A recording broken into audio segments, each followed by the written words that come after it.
Welcome.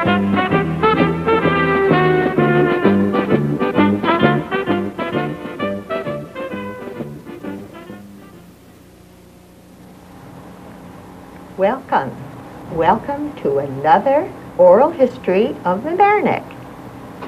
My special guest today is Judge Louis Zingesser, who is a retired Village of Mamaroneck justice. Now, Judge Zingesser, hello and welcome. Welcome to our oral history program. Thank you very much. You are a resident of Mamaroneck? Yes, that's true. Since 1907. 1907? That's right. Oh, my. And how old were you when you arrived here? 5. 5 years old. That's so that right. means you were born in 1902. That's right. Christmas Day, 1902. Christmas Day, December 1902. 25. That's right. Oh, my goodness. God bless you. You just look absolutely excellent. And I'm told that you are still walking to your office. That's right. And you live out on Cove Road in Orienta. That's right. And your office is on Palmer Avenue. It was at Palmer Avenue next to the Memorial Firehouse. Yes. But the 1st of November, we moved over to 560 Fenimore Road, corner of Fenimore and Waverly. Wonderful. Wonderful. Opposite remodeling consultants. Yes. And the lawyer who shared my office with me, a lawyer by the name of Brannigan, Robert L. Brannigan, he and I moved over to this new building at the corner of Fenimore Road and Waverly Avenue. We share an office with an architect by the name of Hein, H-E-I-N. Yes. So what you did was move back to Strawberry Patch. That's exactly. But we're getting ahead of ourselves. That's okay? exactly correct. Now, tell me, where were you born? I was born in Russia in 1902, Christmas Day of 1902. And I have a very vivid recollection of conditions in Russia. The Tsarist regime was in control of the government, and my father had left Russia when he was 16 years of age to escape the hostility, the So that pogroms, had to as have they been call in the them. 1890s. That's correct. You were in the 1890s, He was only yes. 16 years of age, and he came over to the United States. He had a half a dollar in his pocket when he arrived. And he worked his way out to St. Louis, and he got a job in a butcher shop, and he worked there for 2 or 3 years, and then he became lonesome and went back. For his family. Lonesome for his family. Yes. Went back to Russia. And then the Japanese War broke out, and he didn't want to serve in the Tsar's army, so he escaped Russia and took a ship by steerage, of course. That's where these immigrants came over. And came over to the United States for the purpose of saving enough money to bring over his wife and his 2 children. A sister of mine was a year and a half younger than I. And You're myself. the oldest child. I'm the oldest child. That's right. And what was your father's name? His name was Joel, J-O-E-L. Joel. Joel. And your mother, what was her name? Naomi. Naomi. Oh, Yeah. how lovely. And her maiden name? Sheher, S-C-H-E-R-E-R. Oh, Shearer. Shearer, yes. Yeah. Oh. Yeah. So, in any event, when then your father came back to the United States, he came to Mamaroneck? Yes. The way that came about, originally he wound up on the east side of New York. That's where all the immigrants gathered. Of course. And there was an organization known as the Hebrew Immigrant Aid Society to help out these poor immigrants. And they suggested to him that he wouldn't have such fierce competition if he'd get out and peddle in the country. Yeah. And so here again he had about a half a dollar in his pocket. So he took the trolley car from the Bronx to, from the east side to Mount Vernon, and then he switched to a trolley car from Mount Vernon that went to New Rochelle and then another one to Mamaroneck. Oh, my. And Did he know he was coming to Mamaroneck? you know, at the he had time? just enough to take him to Mamaroneck. Isn't And that that's why incredible? that's why he got off and stopped in And, Mamaroneck. and of course, the trolley then stopped at Madison Square, which is the corner of the Boston Post Road and Mamaroneck Avenue at Harbor Island. That was the trolley. That's right. End of the trolley line, and that's where he went to. That's right. Oh, how wonderful. That's right. Then he wound up in Washingtonville in what was known as a strawberry patch. Yes, uh-huh. And he slept in the hayloft until the next day. And then he managed to rent an apartment in the four apartment flat roof house at Center Avenue. And I think the rents were every bit of $15 or $20 a month at that time. Exorbitant. Incidentally, I represented a lady who was prominent in village activities, Ida Fernandez, she was known Of as. course, she's the one who owns the Skinny That's House. right. Yes. And she is a sister of Carmen Santangelo. Yes. She was a Santangelo, her maiden name.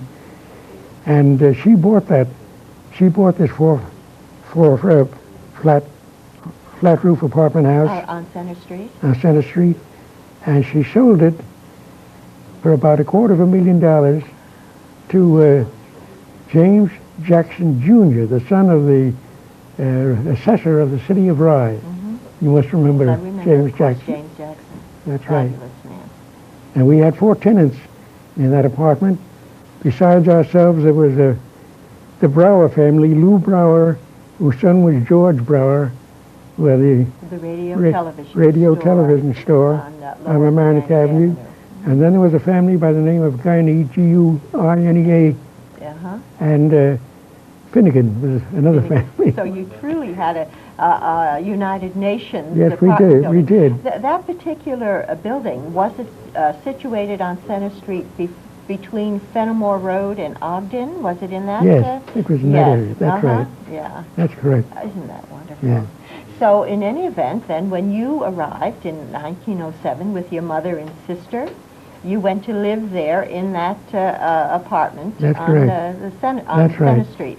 And we had no sanitary facilities at that time. Of course not. No. And we had kerosene lamps.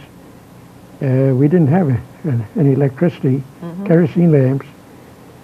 And we lived a very primitive life. Well, but that was the life that everyone lived there That's correct. that time in Strawberry Patch. And I remember shortly after arriving that I went to kindergarten, where the Seventh-day Adventists are now. the first kindergarten. First kindergarten. In Mamaroneck, That's which is on right. the corner of Prospect and Mount Pleasant Avenue. That's correct. Yes. Correct. And that building is immediately adjacent to the veterans, to the American Legion Hall. Yes. And At I remember the time, though, was the town hall. at that time it was the town hall.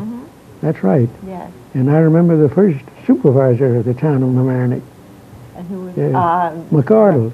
McArdle, who had yeah. a dry goods store Yes. where the First National Bank was originally located, corner of Boston Post Road, and what is now known as Library Lane, Yes. and was then known as Shinbone Alley. Shinbone Alley. That's correct. What a quaint name. So, in any event, do you recall coming to the United States?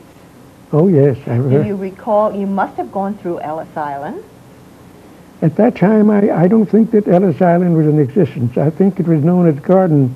It was the same area Yes, off of Staten Island yes. where the Statue of Liberty is located, but it was known as Castle Garden. Yeah. That's my recollection. That was on the main land, on the very edge of Manhattan Island. That's Do you it. recall coming into the harbor? Oh yes. Yeah, you do. Yes, we all Do you gathered recall on. seeing the Statue of Liberty? We were all highly excited, of course, and thrilled Yes. watching, gazing at the Statue of Liberty from Yes. the Yes. deck of, And especially after the kind of a passage we had in steerage, yeah, where most of difficult. the passengers were Yes, seasick most of the time. of course. But Do you recall the food on the ship? Did they give you special food? well, it was very meager, bread and water and beans, and yes. that was about it. That was it. Yeah. But you managed. We certainly did. You managed, and you arrived to then, once you arrived in Manhattan, to get to Mamaroneck, did you take the train or the trolley? We took a train to Mount Vernon, and then we took the trolley. Trolley. Oh. Same as Isn't that something? my father had. How different was the house here on Center Street than the one you left in Russia? Well, there wasn't very much different because it was a pretty backward, primitive area at that time. Yes. Most people were very poor. Yes. Struggling to earn a livelihood. And so the conditions weren't very much different. Russia, we used to sink and mud up to our knees, and the same was true here. When I traveled to the kindergarten, I had all I could do to stay on top of the mud. That's right. After you left the kindergarten, what school did you attend? Attended the first school of the village of Mamaroneck. I believe it was the first school, known as the Depot. Depot School. Depot School. And that was on the corner of Mamaroneck Avenue and Mount Pleasant, right there as they joined. That's correct. It stood on a knoll. And later, that became the church, the Lutheran church. It did. Oh yes, the Lutheran church. They had services there. They had services there until they finally erected their own building on Fenimore Road. Yes, yeah. Isn't that wonderful? What do you remember about the Depot School? Well, at the Depot School, we had a pot-bellied stove, and the entire school congregation of about 25 or 30 students, that was all we had. We gathered around this pot-bellied stove. And we had a principal whose name was Miss Louis. L-O-U-I-S. That's last name I'll never forget. And she was a strict disciplinarian. Did you like her? And I liked her personally. Yes, yes. And, I've heard glowing remarks about Miss Louis, that she truly was a dedicated teacher. A lovely teacher. Yes. But she was a strict disciplinarian. And we had some roughnecks around at the time. And one of them was known as Chucky Weber. I don't suppose you remember Chucky Weber. No, I don't remember. And Chucky Weber used to swear, curse, and so she washed his mouth with soap. Oh. Can you imagine the teacher doing that today? And so that put a stop to that. The sanitary facilities for the school were also outdoors? Yes. Of course. Yes. Of course. That was the way we lived at that time. That's correct. Did you then go to the high school at the time, which is now the School Town Center? Well, first, after the Depot School closed, Mamaroneck Avenue School had opened up, and I attended that school the first day it was open. Oh. And that school is directly opposite a brick building where the Falises used to live. Our village ambassador was a member of that family. Dominic Falis. Dominic Falis. Dominic Tex Falis. And his brother Joey Falis. And were they your friends?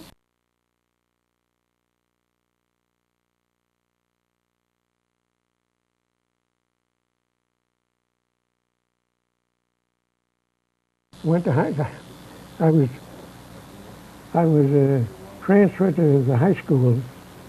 No, it wasn't the high school at that time. It was the upper grades, because Mamaroneck Avenue School only went to the, I forget the number of the grade, but it didn't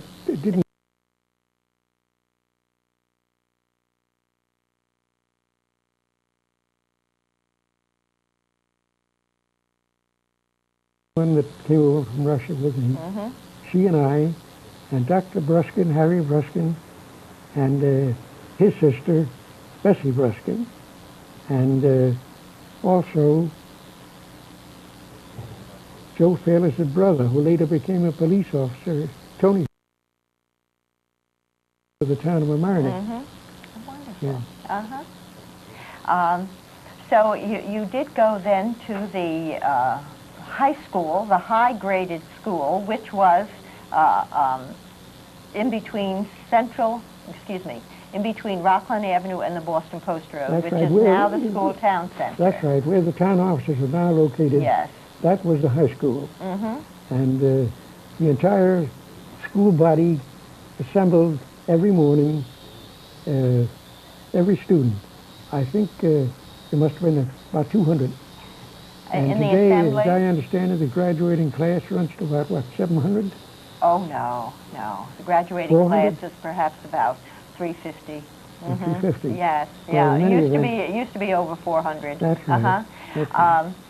You would congregate every morning. Everyone, member of the student body, would congregate where?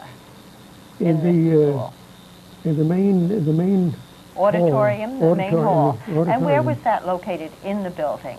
Up on the first floor.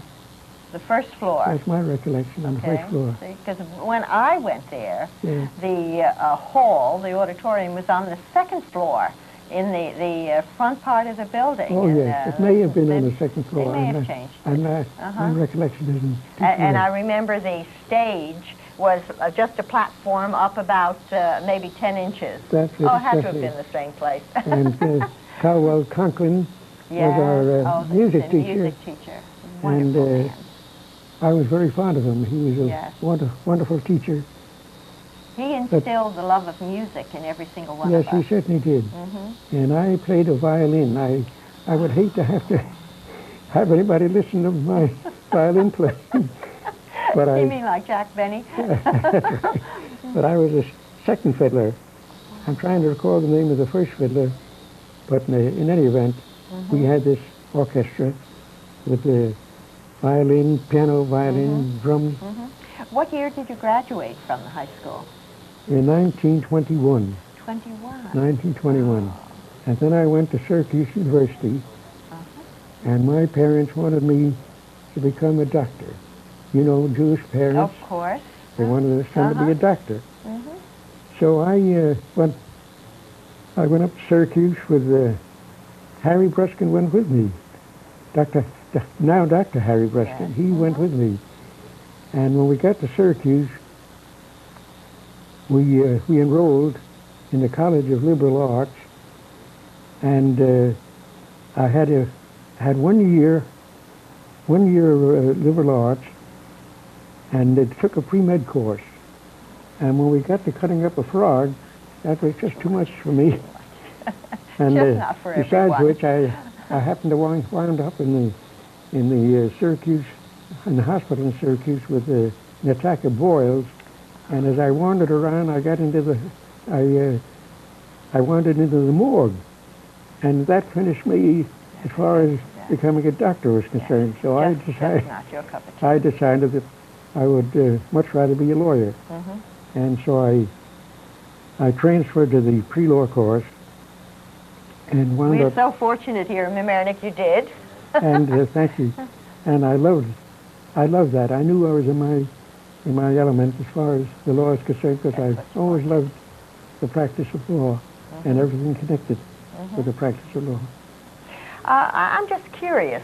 At that time, in 1921-22, how did you get from Mamaroneck to Syracuse?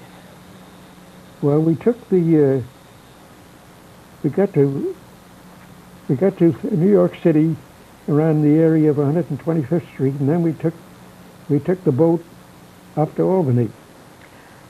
We took the boat to Albany, and from there we took the train through to Utica and over to Syracuse. Yeah, Albany to Syracuse. Yeah. Isn't that interesting? Yeah. You took the boat from New York to Albany. Oh, What yes. kind of a boat was it? What kind of a ship? Well, it traveled regularly between New York and Albany, and then it continued. It was daylight. You took the boat in the daylight, not We in took the it in the evening. morning, but it ran both the day and night. Day and night. Oh, yes. It did until quite recently that boat operated the Hudson River. And that was a beautiful river at that time. It wasn't polluted the way it is today. Well, it's getting better. It is getting They're better. working on Thank getting it heaven, better. yes. Yes. Isn't that wonderful? So you did get your law degree from Syracuse? That's correct. And you In 1926. And then I took the bar examination and was admitted to the bar, but I had to have a year of clerkship in those days before admission to the bar. To the bar. Mm-hmm. And I served my clerkship in the law office of Dunlap, Otto, and McGovern in New Rochelle. Oh. And Raymond McGovern later became the state controller, as you may remember. Mm-hmm. Mm-hmm. And Walter Otto, he was a senior partner when I became associated with that firm. And he was a Democrat and one of the few Democratic lawyers in Westchester County. Oh, my. So Al Smith was the governor, and there was a vacancy as a result of the then county court judge having died. So he appointed Walter Otto as the county judge.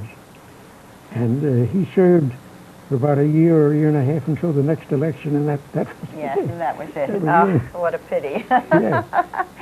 In any event, your father started out in Mamaroneck as a peddler. That's correct. What did he peddle?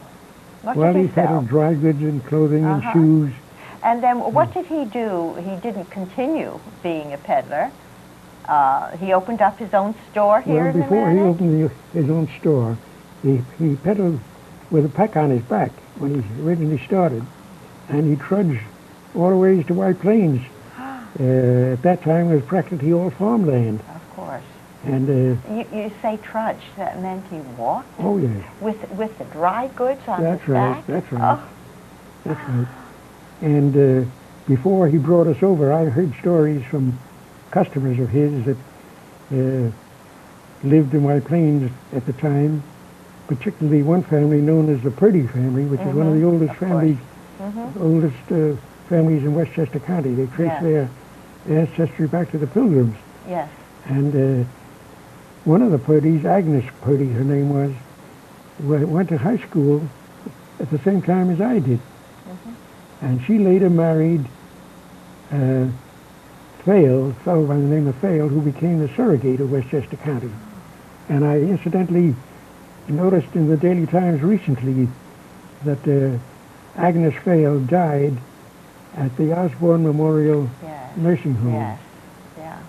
And right about the same time, I saw in the obituary notices of our local paper that the daughter of William E. Line, who was elected a village trustee at the time that I first became associated with the village government, and William E. Line later was appointed mayor. There was a vacancy. Mayor Haynes resigned, and that left a vacancy, and he was appointed mayor. Mayor to fill out and the so term. His daughter, I noticed, that died recently, only within the past 2 or 3 weeks. So in the Daily Times. Yeah. So in any event, your father then peddled the dry goods. That's and right. then what did he do? Then he became highly successful to the extent that he was able to buy a horse and wagon. Fabulous. Wonderful. And I remember traveling with him on the horse and wagon up to White Plains to visit these, deal with these customers throughout the city of White Plains, and over to Harrison and over to Larchmont, all that area. So he had quite an area, yes. And we had many poor people. Customers were very poor people. Oh, I forgot to mention the fact that the time came when he was finally able to open a store where O'Neill's Country Store is now located, right next to Robert's. Robert's department store was then the village post office. Yes. Right next to next to the post office. That's he right. had his store. That's right. As my mother used to call it, Zingesser. That's correct. And most of our customers were poor people, mostly Italian people, who worked 7 days a week. On the Saturdays and Sundays, they built their little homes in Mamaroneck and planted their own vegetable gardens Quite and so on. And in making Mamaroneck their home. Needed assistance. They needed credit. That's right. And my father, of course, extended credit to them. Without question. And then on Saturdays, when I was wasn't attending school, my father would send me off on my bicycle to call on these various customers and we picked up $1 or $2, Yes, and whenever they sometimes could as little pay as that a little as a particular- quarter. Yes, but nevertheless, they were Nevertheless, they were paid- paying off They their paid their debt religiously, yes, and, yes, and very important. we had a wonderful association with the Italian Yes, people. uh-huh. So as a result of How my long? When did they first start the store? Do you recall? yes, it was around 1920. Before you went off to college? 1922. 22, about the Something like same that. time you went off to college. Yes. No, yes, that's right. Mm-hmm, About the same time. And how long did their store last? It was here a long time because I remember it. Well, my mother died when she was 79, and my father survived her, and he continued to operate the store until shortly before he died, at the age of 86. Oh my. And so that store was then taken over by a tailor. I'm trying to think of the name of that tailor shop. Mm-hmm. You might remember. No. The German name. So in any event, it was, say, until about the 60s? Till about the 60s. Yes, that's right. yes, I recall. That was And I remember a fireman's parade in the village of Mamaroneck. There was a fireman's convention. Yes. And that That was was, I think, in August 1925. I think so. I think that's when it shortly was. af- Big shortly time. after we had opened that store, we had Yes. this. I never forgot this festivities connected with that parade. A huge parade. That's right. Yes, 3 or 4 days of activities. Yes. That's right. Uh-huh. Do you And- recall the parade? Oh yes, Yeah. yes. Anything in particular about it outside of just being a very big time in the village? Well, just exactly as you expressed it. That was it. And then I recall the Italian festivals in those days when we had fireworks. The St. Vito's, and there was another Italian holiday. I'm trying to think of the name. St. Mary's, wasn't it? It may have been in July. Oh, Mount Carmel. Yes, yes. Yes. They used to have parades and fireworks and all. Where That's would right. they have the fireworks?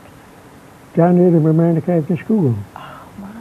Yes. Did they have bonfires also? Oh, yes, they had tremendous bonfires right on the corner, right on the square there of Old White Plains Road and Mamaroneck Mamaroneck Avenue, right at the circle.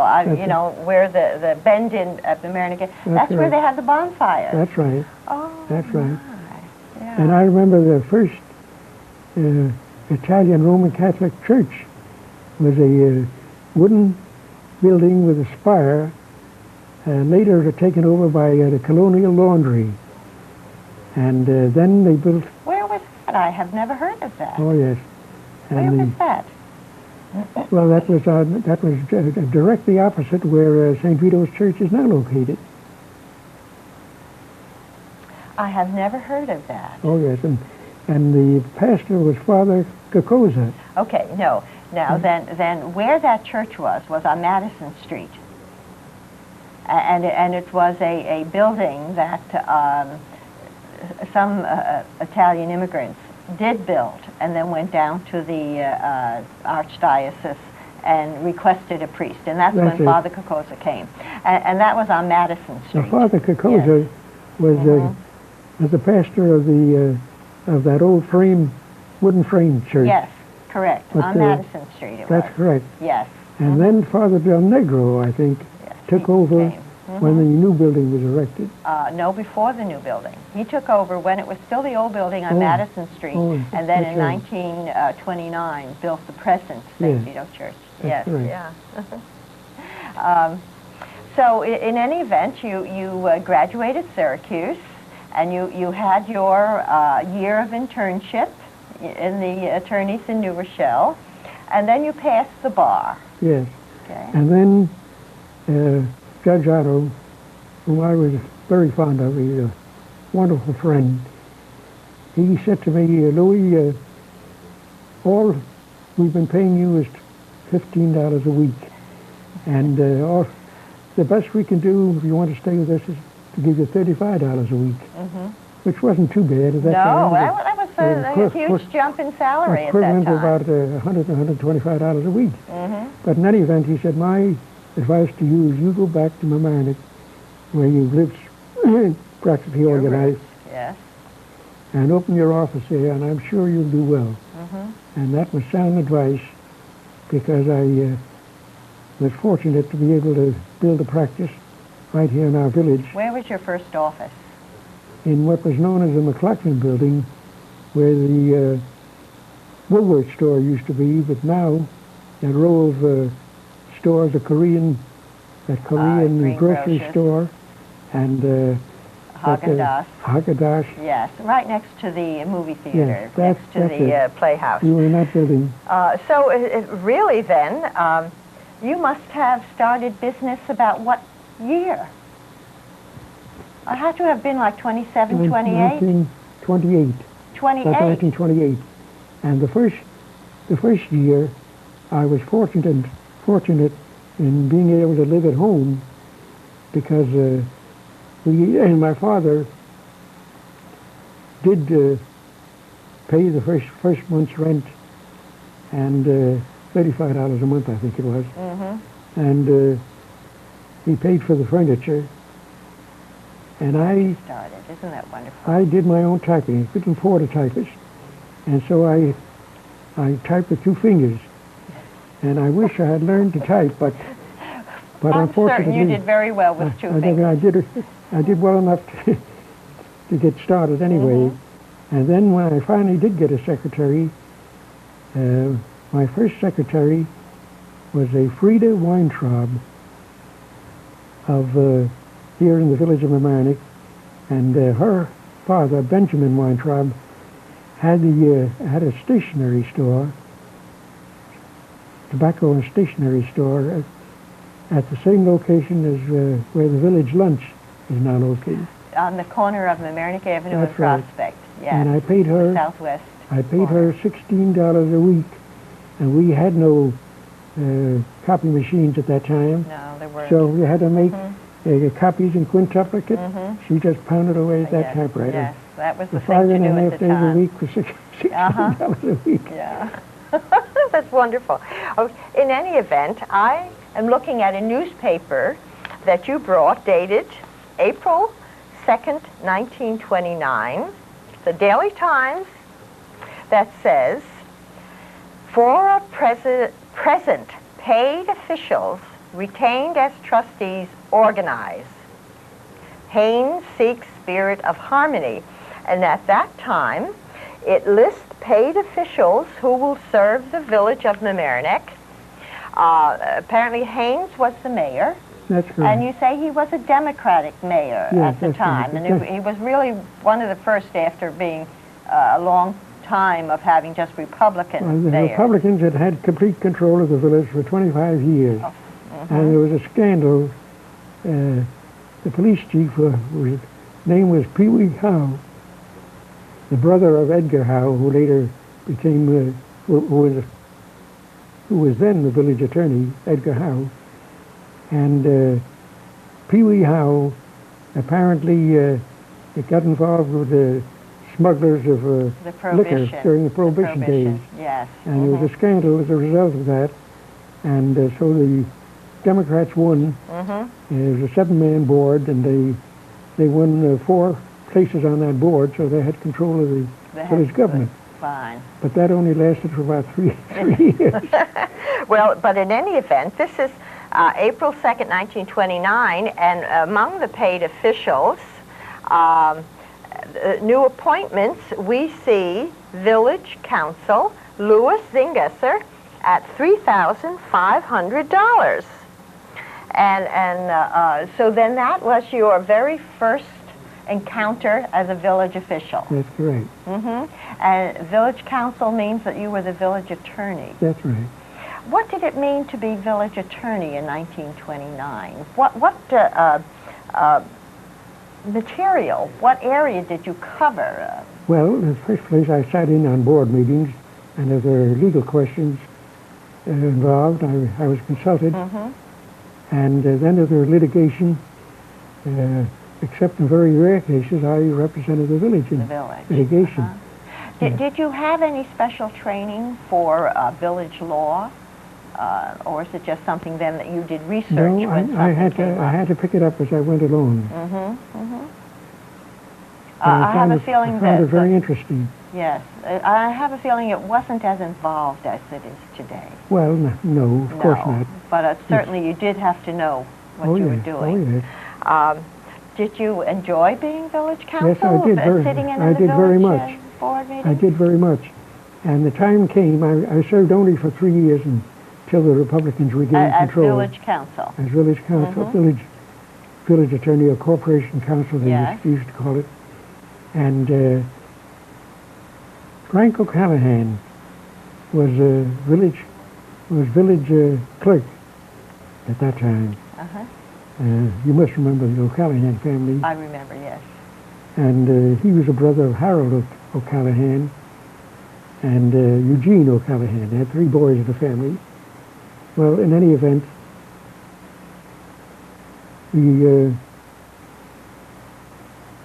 I said a moment ago, at the end of 3 years, the Republicans regained control. And so then they put I in was someone finished else. as Yes, village all attorney. right. And I was succeeded by Anthony Sansone, who served for many years. Anthony Santo. Sansone, Tony Sansone. Oh, Sansone. Tony Oh, yes, Sansone. definitely. In the Daily Times paper of April 8th, 1930, salaries will cost village $10,872 more than in 1929. I mean, that's a big, huge jump. But it says that... every paid official in the village. Yes, but it does say Zingesser stays. Zingesser will remain, and it does have a picture of Mayor Haynes. Okay? Yes.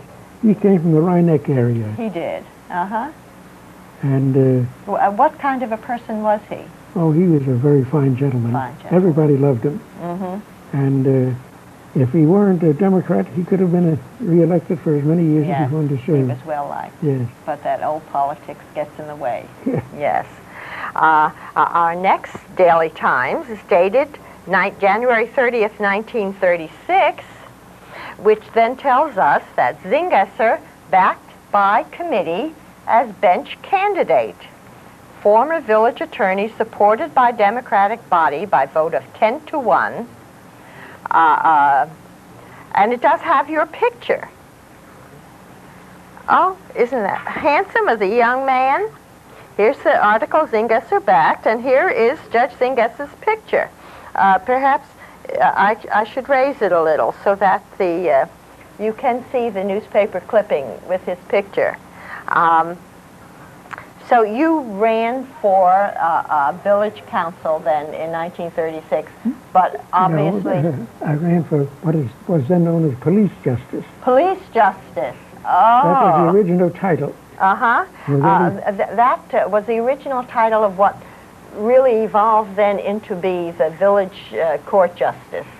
That's correct? That's correct. Uh-huh. It was known as the police justice, and I, running as a Democrat, I was beaten by 300 and some odd votes by William A. Boyd, who was not a lawyer, but he was the postmaster of the village of Amarni, and he was very well known, very active in the Methodist Church of Amarni, and in any event, I was beaten by Bill Boyd. We also have here from later on an advertisement for Vote for Louis Zingesser, Police Justice. Let's see if we can get that straightened out so we can have a fine picture of it. And you were then beaten. You did not make it. That's correct. So then later I became a village trustee. I became a village trustee as a Republican. I realized that as a lawyer, if I wanted to get anywhere, yes, you needed the wise thing for me to do is to change parties. And it didn't bother me too much because I think there ought to be a nonpartisan government, and I think a shake-up is a good thing once in a while, instead of having one party having complete control of the village government. So it didn't bother me too much, and it didn't interfere with my thinking as far as voting is concerned, because I have voted for many a Democrat as Right, who well you as for felt was Republican. the right person That's for the right. position. Yes. So when did you then become the judge, a village judge?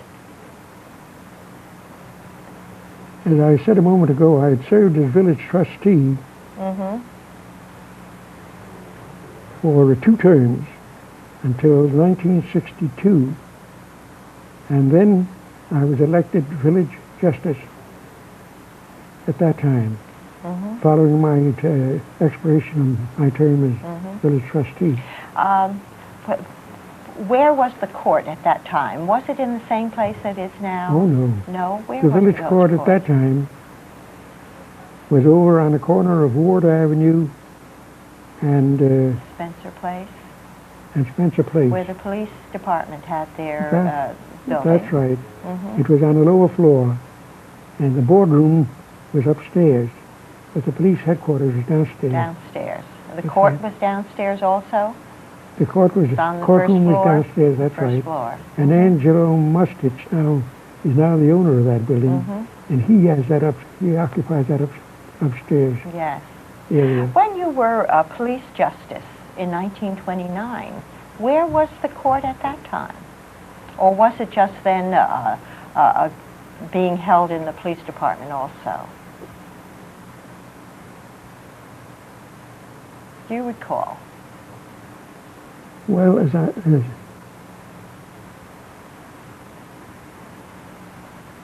Well, that's all right. That We was, don't have excuse to. me, I recall. You recall? Yes, that was where the present village hall is now located.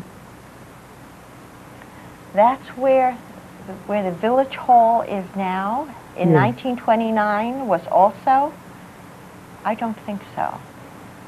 I don't think Well, so, maybe. because at that time it was the school for wayward girls. I remember as a child. Is that Yes, so? yes. But that's all right. We don't have to remember everything. That was, a long time ago. Yes, of you know, of course. So,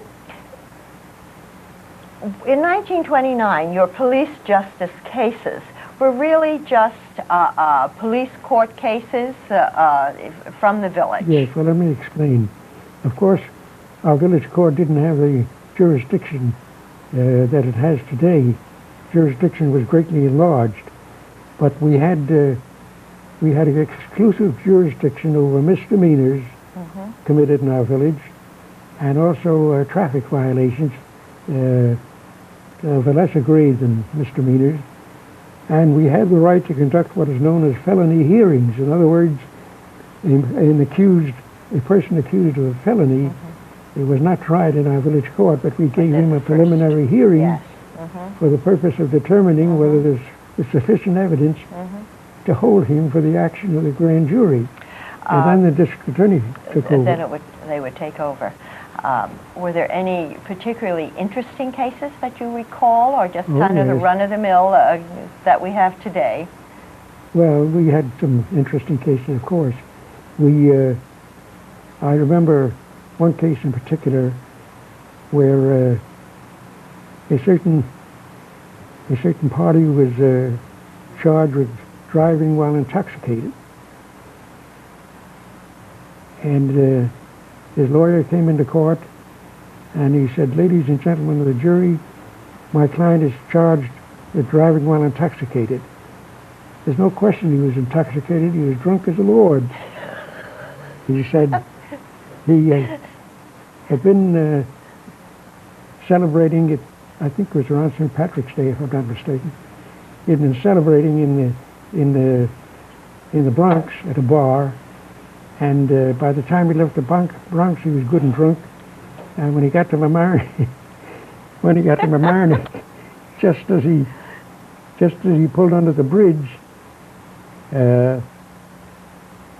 he asked his companion. He had a passenger with him, and the passenger asked him to get back in the back seat of the car, and the passenger would take over, because he realized he was in no condition. You have to drive, realized after coming from the Bronx. That's right. So he climbed over on the back seat, and as he did so, a police officer approached, and when he got to the automobile, he smelled the breath of alcohol was very strong, and so he charged the passenger who had taken the wheel, charged him with driving on a taxi. Oh. and of course, I've told you, as I said a moment ago, the passenger hadn't operated the car at all, just got behind the wheel. Well, anyway. That was a tricky one. Yeah, that was a tricky one. And it didn't take the jury very long to bring in the verdict of acquittal. They acquitted him. Quite unique, yes. Was Prohibition over at that time? I believe it was. Yeah. I believe it was Yeah, I over. think so too, yeah. When you then were village justice in 1962, do you remember any particular cases you had then?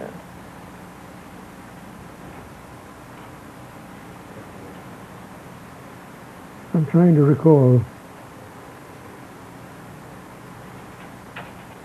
Well, that's quite all right. I have a feeling they were just kind of routine cases, didn't stop for a red light or speeding yes, we had some interesting cases, but they were on the level of minor offenses. Yes, misdemeanors and moving violations. Yes. And that sort of thing. You know what I'd like to talk about now is the history of the Jewish temples in the Mamaroneck. Oh, yes. Do you recall, where did you get your bar mitzvah? Well, that's an interesting subject, Gloria. Why? My father, as I said a little while ago, had been traveling with a horse and wagon to surrounding areas, including White Plains.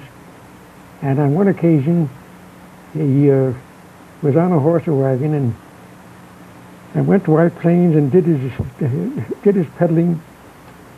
And then on the way back, the horse and wagon were traveling right along the trolley tracks.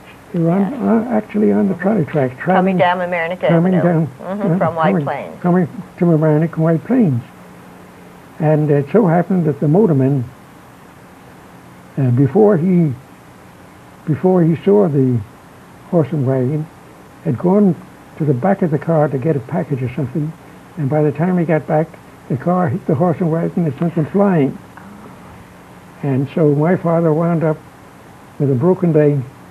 We were then living in the one of the frame buildings where the sewage disposal plant is now located. Yes. There's a row of frame buildings. Yes, on the Boston Post Road. Boston Post on Road. the Sound side. That's right. Just west of Mamaroneck Avenue. That's right. And Kraft's barber shop was directly across with the wooden Indian. And the old Mamaroneck Paragraph, the predecessor of the Daily Times, their printing establishment is located in that frame, one of the frame structures. So, as a result of that, he was confined. My father was confined to a bed for about a month, and he had an opportunity to study and learn what was necessary to become a citizen of the United States. And that's how. Yes. That's how I became a citizen. Through your father under my the derivation under. Yes. Your father becoming. But you asked me about the bar mitzvah. Yes. My father was an observant Jew, Orthodox Jew, but of course he had to work on Saturdays because it's necessary to earn a livelihood. It's the busiest day of the week. Yes. And around the Christmas season, we opened up 8 o'clock in the morning and didn't close until midnight. Of course. And so he had to do that, but he vowed that if he ever got on his feet, he would make recompense for that. But there were very few places of worship at that time in the village, and so we trudged, my father and I trudged to New Rochelle to attend the synagogue. on Beauchamp Place, I think it was, in New Rochelle. And that's where I was bar mitzvahed. Oh. But we did have, around that time, we had, excuse me, high holiday services at a little shed in back of the building, which is occupied by Mercurio's grocery store on the westerly side of Mamaroneck Avenue. We also have another on the easterly side. Yes, but this was the little shed building where they had the High Holy observances. Was on the west side of Mamaroneck Avenue. That would be on the left side, headed towards the railroad bridge. And so that serves in this little shed. And of course we had to have at least 10 men in attendance. Women didn't count. That's right. So we had to have 10 men in attendance, so maybe we had 15 to 20, and that was about it. Because the Jewish population was very small at that time. But all fine people, I just remember. There were the Serlins, and the Koritskis, and Max Epstein, and Louis Epstein, and just a few, the Weintraubs, a few other, the Prakins, yes, a few other families. Fine people. Yeah. So after the services were held there in that little shed behind the Curios, then where did services move to? Well, I recall also that we had services at one time for High Holy Days in the first floor above Emlen's drugstore, which was then located right near where the Union Savings Bank is now erected. Down in the place where we had the terrible fire. Yes, where we had that terrible fire, and it's now vacant. And Emlen's drugstore occupied that plot. And upstairs there was a public hall, or at least public to the extent that it was rented out for public affairs. And so we had the High Holy Day services there. And later, Emlen moved over to the corner of Prospect Avenue and Mamaroneck Avenue on the easterly side. The southeast corner. Southeast corner, going towards Portchester. And you had services upstairs over that particular Emlen store, drugstore. The original Emlen drugstore, the original location. You told me that that original hall was called Berger's Hall that was rented out, and that was the one on the lower part of Mamaroneck Avenue. Berger's Hall was upstairs over Emlen's. That's right. In the lower section. That's right. Then where did you move to for services? Well, not long after that, the Mamaroneck, the Hebrew Institute of Mamaroneck, as they call themselves, they erected a building on Halsted Avenue, which is now was taken over since then by the Painters Union, House Painters Union, and Carpenters Union, I believe. Just north of the river, the Mamaroneck River, on Halsted Avenue. And this was the Hebrew Institute of Mamaroneck. That's correct. And later, what is now the Painters Union Hall. That's right. And later, the Hebrew Institute of Mamaroneck became known as the Westchester Jewish Center, and they erected their building over on Rockland Avenue, Rockland and Mamaroneck and Palmer Avenue on the corner there. You do have the program of consecration services of the Westchester Jewish Center held in 1954, September 19th, 1954. And there's a program for consecration services. And how wonderful. It is such a beautiful corner there. I live across the street, and so I just love to see the building and the grounds. It is just so beautiful. In fact, I used to live across the street, and they used to have the sprinkler systems going off at 7 o'clock in the morning. So I would wake up every morning to see fountains going. It was just beautiful. So, Judge Zingesser, we're coming to the end of our little talk together, and I've just so enjoyed it. Tell me, are you happy that your father settled in Mamaroneck? Yes, I'm delighted. Yes. I have traveled all over the world. Without going into details, I belong to an international municipal officials organization known as ULA, R-U-L-A, standing for International Union of Local Authorities. And we were invited as delegates to conventions held all over the world, so that we were in practically every country that you can think of.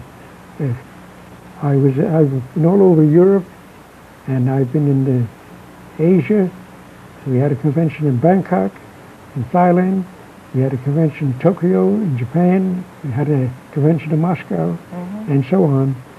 And so I've traveled all over the world, but I don't know of any place I'd rather live than right here in the village of Mamaroneck. We only have a minute or two. What you must tell me about is your wife. Oh, yes. I was married in 1929. December 25, 1929. Oh, on your birthday. And my son was born a year and 2 days later, born on the 27th of December. And, but what is your wife's name? Eve. Eve. Yes. Her maiden name? Bustan, B-U-S-T-A-N. Where is she from? Well, she was born in the area around, it's now part of Pelham, but it was then that bridge, I can't think of the name of the bridge. Throgsneck Bridge. That's correct. She was born in that area, Throgsneck Bridge. And how did you meet her? Through my sister, who was a school teacher, the same sister that came over with me, and she knew Eve and introduced me to Yes, Eve. how wonderful, how wonderful. And you two have been married for 62, 63 years? Well, it'll be 62 years. 62 years this December. Now, just tell me your son's name, and then we have to close up. His son's name is Lawrence. Lawrence, oh. And he lives in Mamaroneck? No, he's the chief of neuroradiology at St. Vincent's Hospital and Medical Center, New York City, which is located in Greenwich Village. Yes. And so he has an apartment right near the hospital where he can it's close by. Judge Louis Zingesser, it has been wonderful talking to you. Your interesting life, your wonderful stories. Mamaroneck is so fortunate to have had you. Well, thank you very much. As a justice, as a trustee, as a citizen. Thank you very much. Judge Louis Zingesser, I've enjoyed being here. Thank you so much. Thank you. Yes. This is Gloria Posher-Pritz saying thank you so much. Good evening.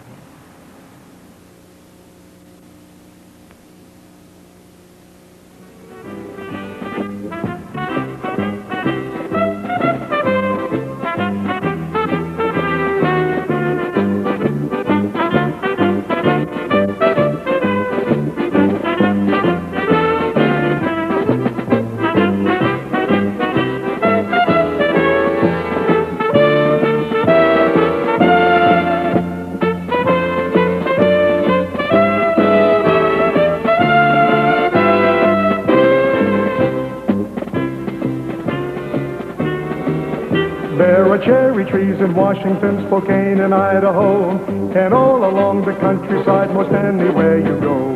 But I don't care just where you've been or what you'd like to see. If you will listen, I will tell you where you ought to be.